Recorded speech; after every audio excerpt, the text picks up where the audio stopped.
শুভ সকাল বন্ধুরা, সকলে কেমন আছেন? আশা করব অনেক ভালো আছেন। আমি সুকৃতি নতুন একটা ভিডিওতে সকলকে জানাই অনেক অনেক ভালোবাসা, অভিনন্দন এবং শুভেচ্ছা। এটা হচ্ছে কচু বন বা কচু গাছ বলতে পারো। আর এটা কি ফুলের গাছ অবশ্যই তোমরা কমেন্ট করে জানিও। আজকে একটু পুরোনো দিনে ফিরে যাব। আজকে কচুর ডাল দিয়ে একটা সুন্দর রেসিপি করে আপনাদের সঙ্গে শেয়ার করব। যদি ভালো লাগে থাকে অবশ্যই বাড়িতে একবার রান্না করে খাবেন, আর কেমন লাগলো আমাকে কমেন্টে জানাবেন। কয়েকদিন সমানভাবে ভিডিও দিতে পারিনি বলে সকলের কাছে ভীষণভাবে দুঃখিত।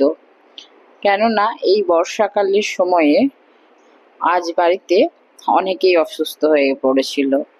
প্রথমে ছেলেকে নিয়ে ভুগেছি, তারপর বাবা মা দুজনে একসঙ্গে, তারপর বর। সকলকে সামলে উঠতে আমার বেশ কিছুটা সময় লেগে গেছে। তারপর আবার আমি আমার নিজের কাজে ফেরার চেষ্টা করছি। আপনারা যদি একটু সাপোর্ট করেন, একটু ভালোবাসেন, অবশ্যই আরও সামনের দিকে এগিয়ে যাব, এই আশা নিয়েই আমি আজকে আমার রান্না শুরু করছি। সুন্দর করে ছোট ছোট করে কিন্তু কচুর যে ডালগুলো সেগুলো কেটে নিয়েছি।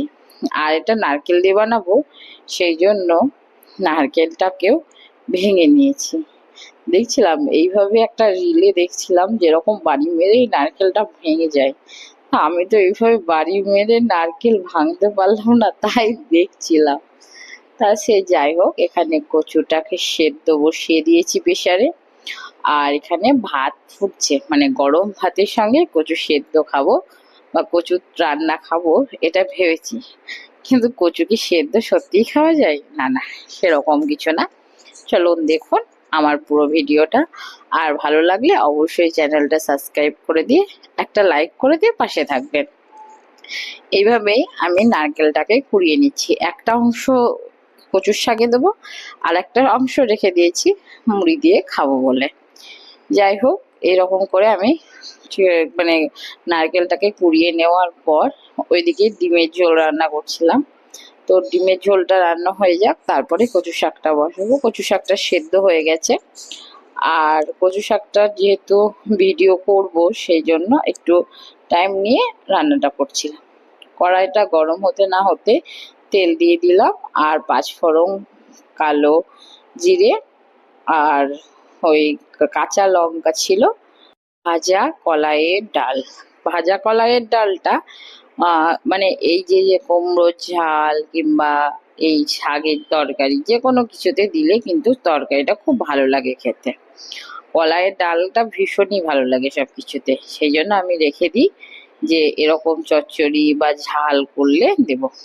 তারপর কচুর শাকটা দেওয়ার পর নুন হলুদ দিয়ে সুন্দর করে কিন্তু আমি নাড়ছিলাম। তারপরে কিছু ছোলা ভিজিয়ে রেখেছিলাম, সেগুলো কিন্তু দিয়ে আবারও নাড়তে শুরু করলাম। নাড়তে নাড়তে যত নাড়বে তত জল ছাড়বে, আর তত কিন্তু খেতে বেশি টেস্ট হবে। এই কচু শাক অনেক সময় গলাও ধরে যায়।